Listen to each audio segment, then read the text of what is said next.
Hello, everybody, our listeners out there. Welcome to another episode of Trace and Tell with Ade and Joe.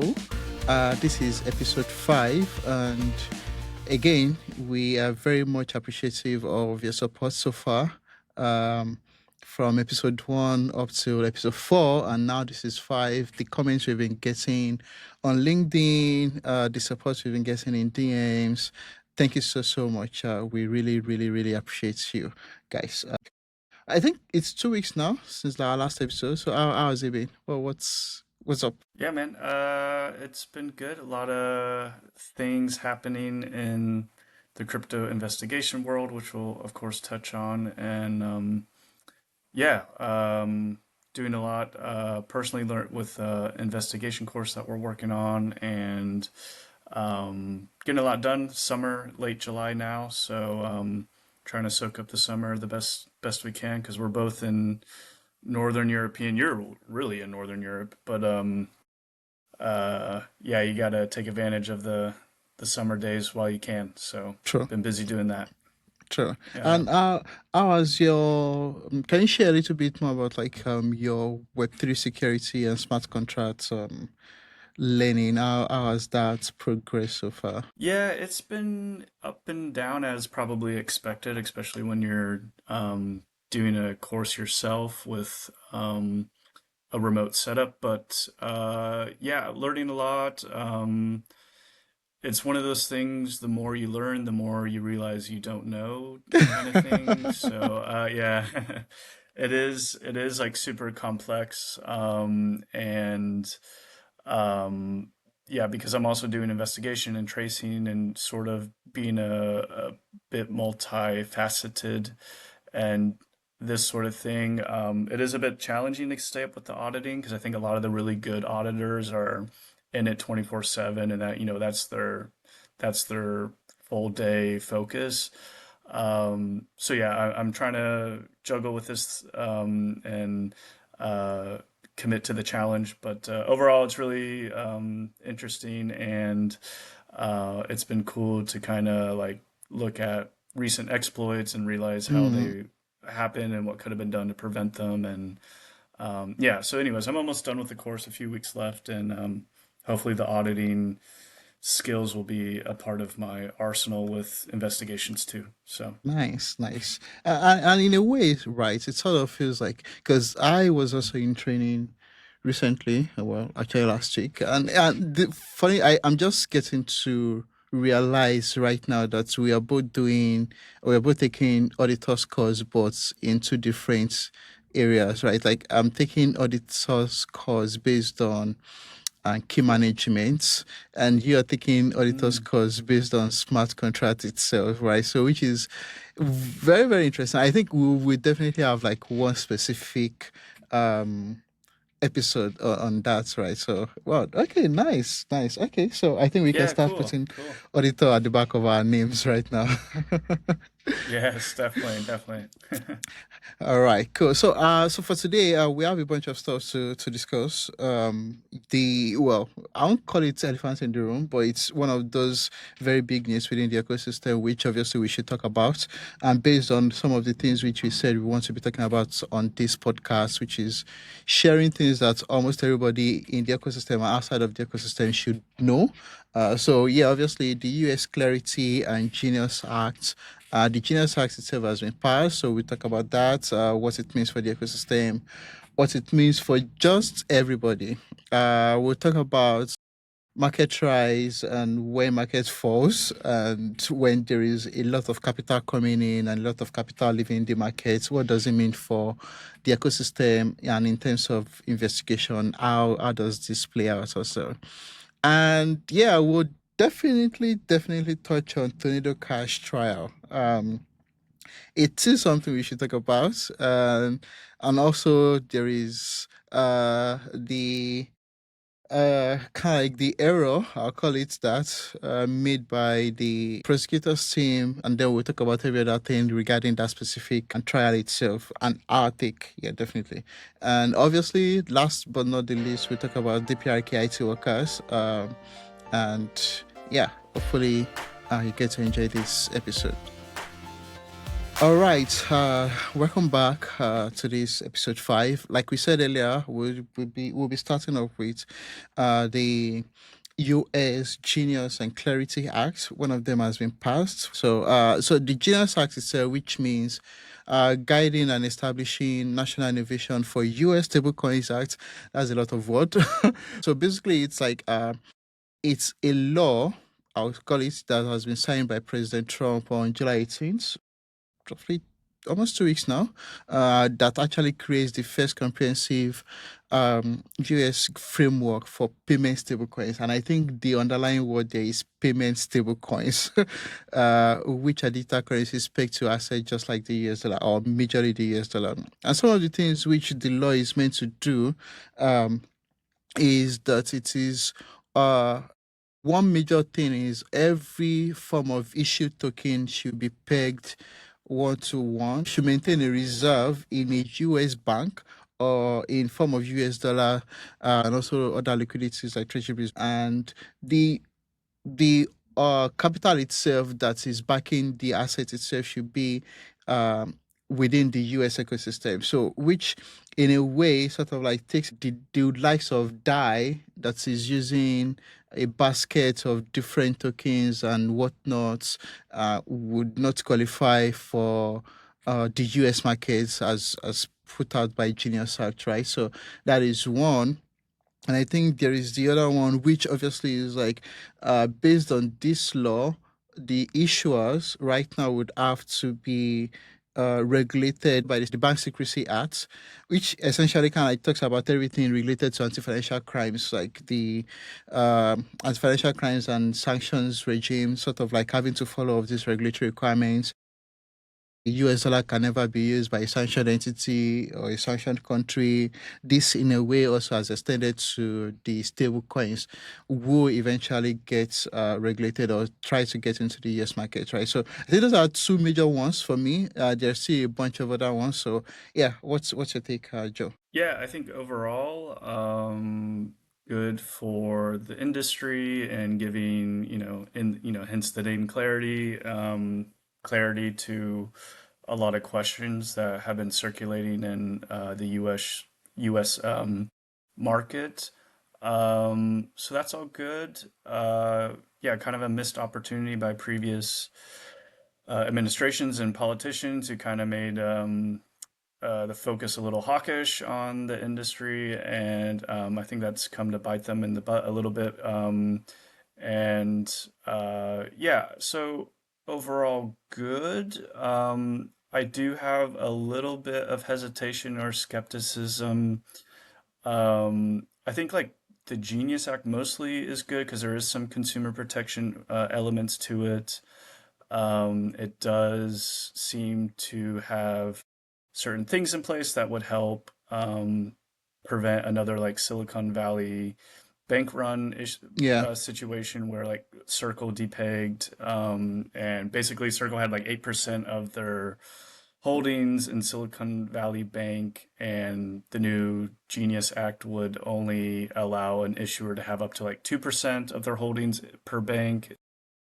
Helps diversify and keep things safe from any possible bank failures. For the most part, it doesn't make it 100% safe, but yeah, definitely less likely. The Clarity Act is more about like defining who regulates what, which was what was needed, to be honest, because a lot of like crypto probably isn't are not securities. They don't fit the how we test, and that was needed for a long time. So that overall, that's a good thing. Uh, the Clarity Act, I don't think has so much with consumer protection stuff, and I don't know. Like literally last night, I watched The Big Short movie, and I graduated high school close to like the financial crisis, the 2008 subprime mortgage crisis, and this by no means is the same thing, but totally different mechanics and different sort of organization and different assets and etc. Certainly different stuff, but like I don't know, when you see some of the world's richest people and venture capitalists like proposing this legislation and all these like very for-profit uh, people behind these bills, you can't help but be a little bit like, um, you know, I don't know, skeptical. Gives me pause a little bit. So hopefully, I think they're all happy because they're going to make a lot of money, and I think it'll be good for a lot of businesses. Hopefully, it does protect consumers. Hopefully, it protects the industry and everyone involved, and any sort of contagion if things do collapse. I don't know. I mean, it certainly gives like an extra layer of complexity and risk when you're adding stablecoins to the market via bank holdings and treasury holdings. But yeah, those are kind of my takes. I don't want to go like too deep into the actual like intricacies. I mean, yeah. So one hand, good to get clarity and push some things that the industry is desperately needed for some time. But on the other hand, I probably would like to see more stuff focused on consumer protection. Mm, um, yeah, I mean, especially, I guess with the Stablecoin Act, the Genius Act does seem to be a little more refined and does have a few things protecting consumers. But as we know, as investigators, like there's a lot of things still risky with stablecoins that people, people, oh, it's going to be so much better than Visa and MasterCard, but you can still you're not gonna like send funds to the wrong address, yeah, or and then if you do, you have a recovery process. There's a lot of safeguards in place for current payment systems, and rightly so. It's to protect consumers. There's a lot of risk with stablecoins, and the whole UX of wallets and getting phished email addresses, yeah, or addresses that look just like the address you're going to send to, but there's one little yeah. change to them. So I will hopefully it evolves, and this is just like a starting point, and more consumer protection comes, and people who want to use stablecoins know the risks involved, because I think a lot of that is predicated off, well, the user has the optionality to use stablecoins or not. Yeah. So yeah, let's see. It's a starting point. Hopefully, from my perspective, consumers are still protected, and that develops from here. Yeah, I agree with what you said, right? And like just from the consumer point of view, and I think there is a part of the law that also mentions that in case an issuer goes bankrupt, so like they would have to settle the token holders first before creditors. So which sort of like gives a bit of like protection also to those who are actually holding the tokens rather than being giving being on the last line when it comes to refunds, right? Well, I don't know if like so. There's something you mentioned and we just kind of just popped into my mind. I don't know if the feature, obviously, like all of these stablecoins would have the feature of being able to mint, bond, and reissue, but I don't know yet if that particular features would be used for maybe someone that sent asset to the wrong wallet address, this kind of thing. Like most, I don't know. Like I think it's still something that will definitely be discussed later on. But and yeah, on what you touched on, like the ecosystem still needs being able to kind of like abstract the complexities of how blockchain works and all of those things away from what people see on the UX. Like address poisoning is always going to be there. But I think once we are able to abstract, just give me your wallet address, OX or BC1 or whatever, away, and then all we are just focusing on is just like an email at gmail.com or something like that. And I think that would be like one of the major things that will make this thing go really, really well, in my opinion. But yeah, so one question I do have is like, so I think the act itself for Genius is passed, and possibly will take about 18 months or so before these issues should get regulated based on the requirements. I think the requirement itself is still kind of like still in the works. And I know there are like different levels to it. There's like federal regulation, there's like state regulation, and it's kind of like all there, right? That's like for legal guys, not for me. But Yeah. from the investigation's point of view, what do you think investigators should look out for? One thing I know is that right now we would have a bunch of different issuers, right? It's not just going to be the USDC or USDT of this world, or I think there's now USDF by Falcon, or is it Frax? I don't know. So it's not just going to be like the major players. Almost everybody, even banks right now, can also issue their own stablecoin. Like, what do you think that would look like for investigators? Yeah, I mean, it certainly will create more complexity and different sort of architectures per stablecoin. As you know, you see Circle, they have their own protocol and certain elements to it that you need to learn on how to trace. Yeah, that will just open up and be um, a big issue for investigators because you have to learn new elements and new architecture per stablecoin, probably. I mean, I guess a lot will ultimately be very similar, but I'm sure each one has their own little tricks and things to know. So, um, yeah, I mean, I don't know if it's I don't recall reading the reviews that I read, but that would be something that they could try to implement as some sort of formality or consistency across stablecoins. So, investigators and regulators and policymakers can actually see some standardization across the industry and make things easier to trace. So, Yeah. I don't know. That's my take. I don't know what your Yeah, thoughts are on that. I think, yeah, I agree actually. I think there's definitely going to be similarities. A contract would always be a contract. It should have major things like being able to mint, bond, reissue, and blacklist. Yeah, it should have those specific things that are written into the act itself. It might, I don't know what it is going to have other than that, to be honest, because it's just meant to be a stable coin. And it's just meant to be like a representation of an asset in a bank, right? But like outside of that, I think one other place where I kind of feel like issues would start coming up from is the secondary markets, like when the asset is moving beyond just like a US market and trying to figure out when someone has sent funds to like another wallet address that you generally do not know which region that wallet address is based, and then so down the line offer comes up and then so like issues a warning to the issuer that your stablecoin itself has crossed over to like a sanctioned jurisdiction.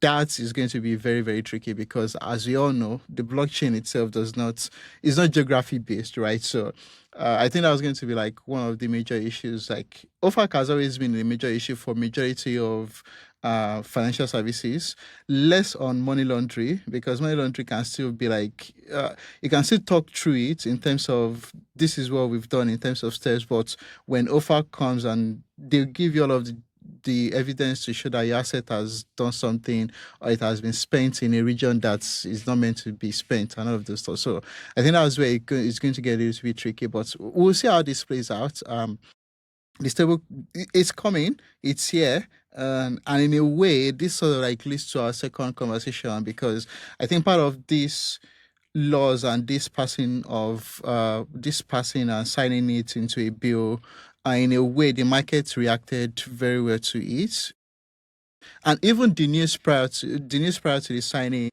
just the momentum it has been gathering, the market has been reacting very positively to it, and we crossed $4 trillion in total markets. Um, is it market capitalization of the whole crypto industry, which is Yeah, interesting. I think it might be.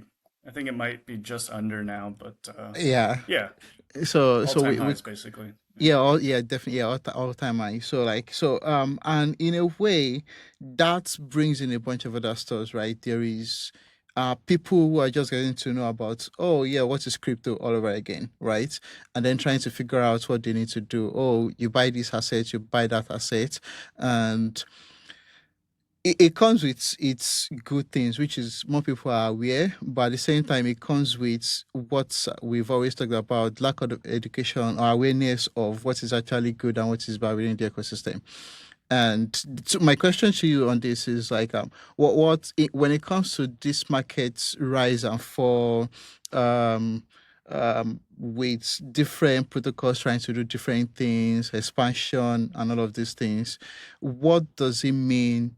This exposure generally, what does it mean to the ecosystem for newbies and also for like the investigators that are on the other side of when a crime has been committed? Yeah, I think when the market goes up, there's more attention, more activity, more Mm-hmm. new people. That each sort of cycle, they say there's always new blood or new, new people getting involved, and that just creates more opportunities for threat actors and people being phished, people sending money to the wrong address, rug pulls, etc. So, um, yeah, overall, I think it's good for those who are invested in the industry and building businesses, but consumers will probably always have a learning curve for the new Hmm. ones. Even ones that aren't new, there's plenty out there that are getting fished, and the more Yeah, activity there is, the more attack vectors there are. So, yeah, I think investigators and investigation firms and law enforcement, etc.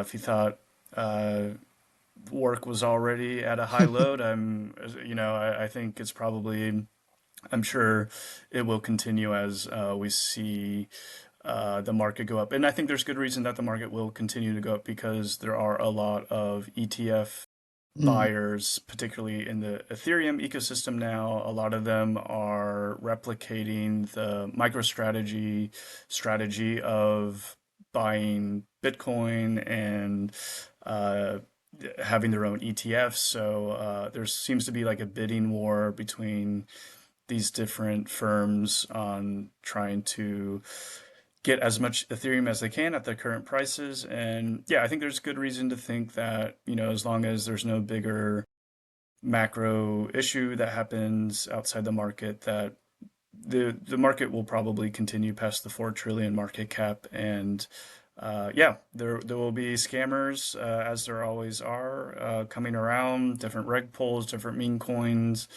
Um, and yeah, I think investigators will continue to have a lot of work. I So, agree. Yeah, yeah. I definitely agree. And in a way, it sort of like reminds me of what Steven, which is like a connection of us on LinkedIn. Conversation is sort of like started up this week regarding blockchain analytics firm and what exactly they are doing when it comes to investigations. It seems like they are moving towards being a data company of like an investigations company. And in a way, like it seemed like if there's going to be more protocols or more different products being introduced into the ecosystem, definitely they would also come with their bad sides, and you will need more people within the ecosystem to be able to kind of like investigate some of these crimes, right? And so this is kind of like a call to everybody out there. Crypto still needs more investigators, please. Yes, So yes, yeah, definitely. it's And it's more cool. like places, yeah, and more places of employment, maybe, I think, Mm, too. Because I don't know, law enforcement and the public sector is only has so many resources. So I think this domain needs more resources too. So yeah, um, yeah, I people have work to do. yeah, I think just to kind of like end on this one, like I also do think, right, there is this sort of like notion of crypto is more of a government or law enforcement sort of thing versus the people. And I think the way crypto itself, in terms of like decentralization, has come up, it's essentially not having one single source of truth or not having one single source of authority, right? So which in a way should also speak to our to the investigation side of things. Yeah, definitely there are laws and judicial processes that still governs every single country, right? But at the same time, there is need for the community itself to be able to kind of like come together, figure out tracing this is going to be interesting for the next conversation because I kind of remember that like one of the things we want to talk about on Tornado Cash has to do with community coming on board to actually say what the prosecutors are saying is false. So like I think that is a Yeah, very good example of how community can actually this crypto community can actually stand up for itself and do a lot of things, a lot of good, right? So yeah, definitely all investigators out there or people willing to be investigators. I can say for a fact that there is a lot of opportunities. Join us, join the crusade, yeah, basically. yeah, yeah. Cool. So to the third discussion before we go on a short break.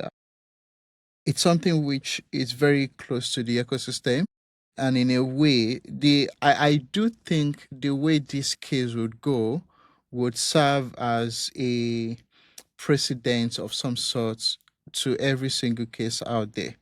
And what we are referring to is the Tornado Cash trial. Well, not Tornado Cash itself. One of the co-founders of Tornado Cash is on trial. But just to give you a backstory of what exactly is Tornado Cash. So it's an open source mixer that is based on the Ethereum network, launched in 2019, I believe. So essentially, what it does is it allows users to kind of like deposit their Ethereum into the smart contracts and be able to withdraw it from a different wallet address, just so they can um, obfuscate the flow of funds from the sender initially, right? And the U.S. Treasury Service Office of Foreign Asset Control, OFAC, the sanction to the cash, and again, I think the sanction has been lifted. So they sanctioned Tony Cash and it has been lifted, That's but true. Yeah. basically, yeah, so basically, like they claim that Tornado Cash has laundered $7 billion, including funds from North Korea's Lazarus Group. And in March of 2025, this year, yeah, like I said, those sanctions were lifted. But the co-founder is still on trial and is on trial for a couple of things. So the co-founder here is Roman Storm. So he's still on trial and is facing charges including conspiracy to commit money laundering, conspiracy to violate US sanctions, and operating an unlicensed money transmitting business. Now, that is a lot of things to kind of like cook up against someone.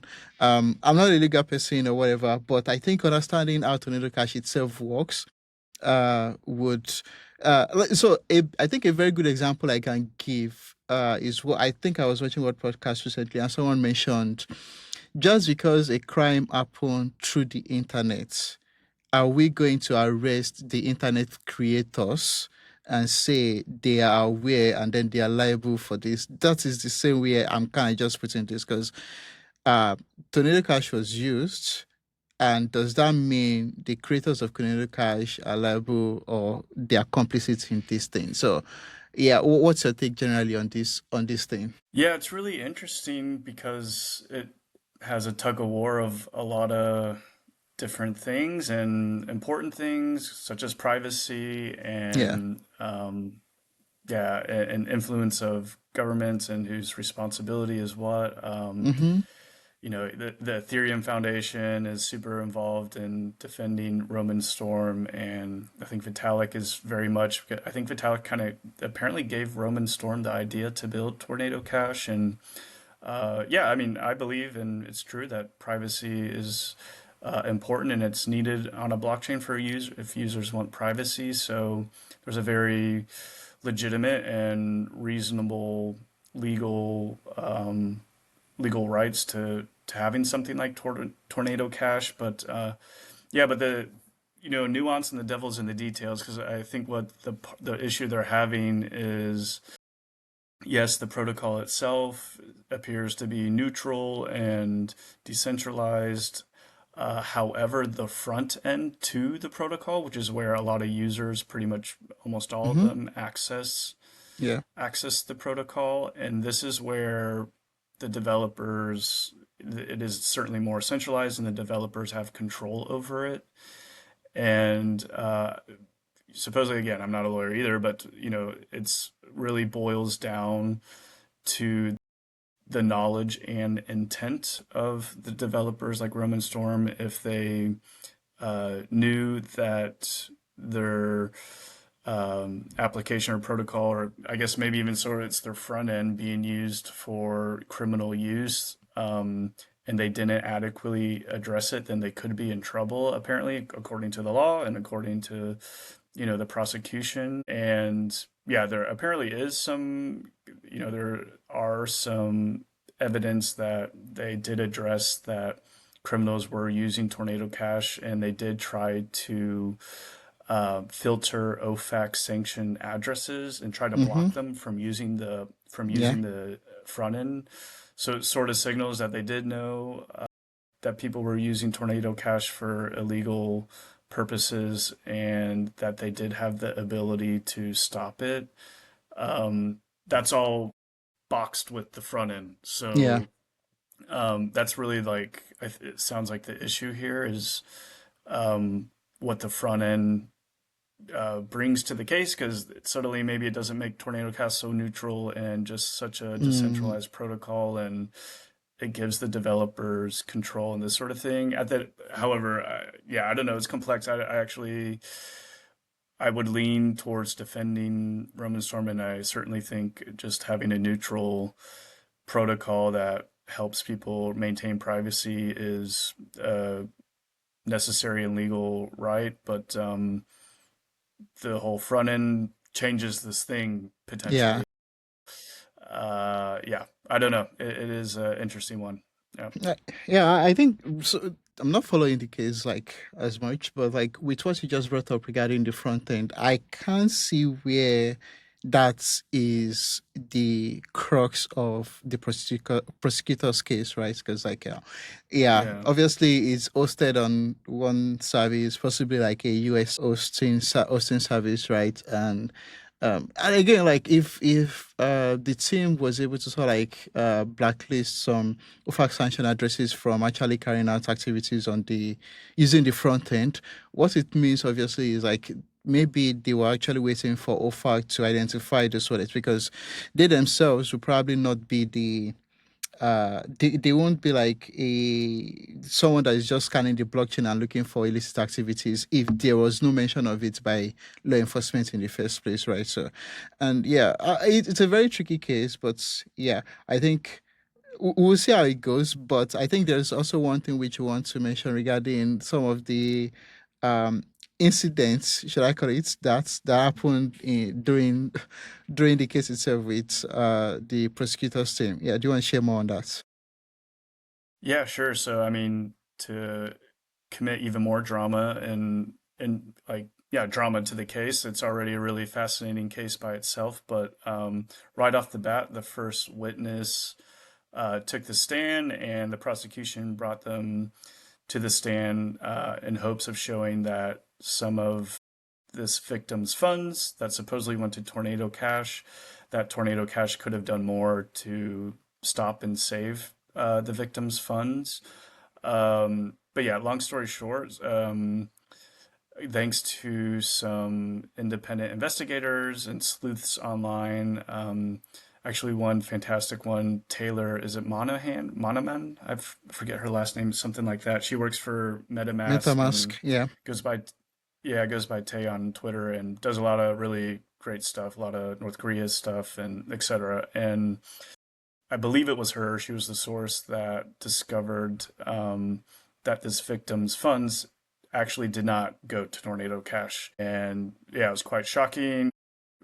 Encourage everyone listening to go find her on Twitter and Yeah. read her discovery process, because it is pretty interesting. She basically did it based off a hunch, because the witness was like, well, it was a romance scam. Some of it went to Kraken, some of it went to FTX at the time, some of it went to Coinbase, and then some of it went towards Tornado Cash. And those are really like inconsistent with Yeah. previous romance scams. So she had it smelled fishy to her, and she went in, did some digging, and ended up finding the transaction hashes from the theft and traced it. And sure enough, the money actually did not go to Tornado Cash. And the Mm, reason the prosecution thought it did go to Tornado Cash was because they used evidence that from a investigation firm, supposedly, I use those terms lightly and somewhat sarcastically, that helped the victim trace. And she found it's one of these stereotypical Yeah. uh, recovery asset Hmm. So businesses that you can easily Google, and so they're she got scams scammed themselves, twice. essentially. Yeah, so she got scammed twice, which, yeah, it unfortunately happens to a lot of victims. I mean, I had my own phishing attack, and I remember getting contacted by people. So, fortunately, I knew better to say no. But obviously, she used one of these services. They traced for her, and they claimed that it all went to Tornado Cash. They didn't even like really provide the evidence for this, and yet the federal prosecution and FBI agent still used that in court as evidence to say Tornado Cash should have done more. And on top of that, apparently the service is called like Payback, I believe. On top of that, apparently the FBI did investigate them and shut them down for being a scam, as you know they rightly were. And yeah, so just a wild, yeah, it's pretty unbelievable as far as the incompetence, at least in that current situation from the prosecution, and then also, highlights the ease in which a lot of these fake recovery firms, yeah, are out there. And yeah, I saw someone too, I posted something on LinkedIn, and some people had a lot of good responses, and someone mentioned how this highlights the need for more standardized intelligence on tracing and showing the empirical evidence Yeah. correctly and factually. And there does seem to be a movement to create more consistency around this, and yeah, just make sure it's correct, because yeah, there's, like you see even at the highest level, um, Mm. crap is seeping through. And yeah, so I don't know, it's something to stay focused on and work on. Yeah. Yeah, I think two things which I sort of picked out from all of this so far is, I just remember the ethos of crypto: trust but verify. So the FBI Yeah. just trusted but never verified. And they could easily have verified this from their own database, right? Because like they sort of like shut down the entity itself. So for them Yeah. to, yeah, that's interesting. And also I think one other thing, Crazy. like just from Teno's mention right on the launch aspect, in my own view also, like it gives me a sense of like the difference in awareness and understanding of these things, because generally looking at that typology of the incident itself is romance, pig butchering, right? Romance scam, right? Like it is very unlikely for romance scam funds to ever go through Tornado Cash. It is very, very, very unlikely. If there is anything I thought that would cost through Tornado Cash, it's usually like maybe an exploit, so a hack of some sort, or some of those very um highly technical stolen funds incidents, right? Like, but like for a pig butchering, like not like, yeah, they'll use breach, that's their main thing, but not necessarily like a mixer. Like what exactly are they looking for? Like it's very unlikely. And obviously like I feel like if whoever was prosecuting the case have one or two understanding of our typologies or different typologies and how their patterns and techniques works, like it would have been like, oh, I don't really see how this would happen from pig butchering to mixer. Like it's very, very unlikely. But yeah, it is where we are. And obviously the case is still progressing. I think it will be completed this week or next week, and then there will be like a final decision, like judgments, right? So but we'll follow up, and then we'll get more for you on that. But we are keeping our fingers crossed for Roman on this. um so yeah, let's quickly go on a short break, and then we'll come back to take the last aspect of this episode on DPRK IT workers. Okay, welcome back to, yeah, this episode. We quickly want to touch on DPRK IT workers. These are North Korean IT workers who generally most people are sort of like associated with events or incidents happening in Web3 space where someone would get a job just by virtue of how the crypto ecosystem is. Majority of the jobs are usually remote. So you join through, they even go as far as creating LinkedIn accounts, creating GitHub repositories, and having a bunch of work experience in different crypto services, and then they get into another crypto service.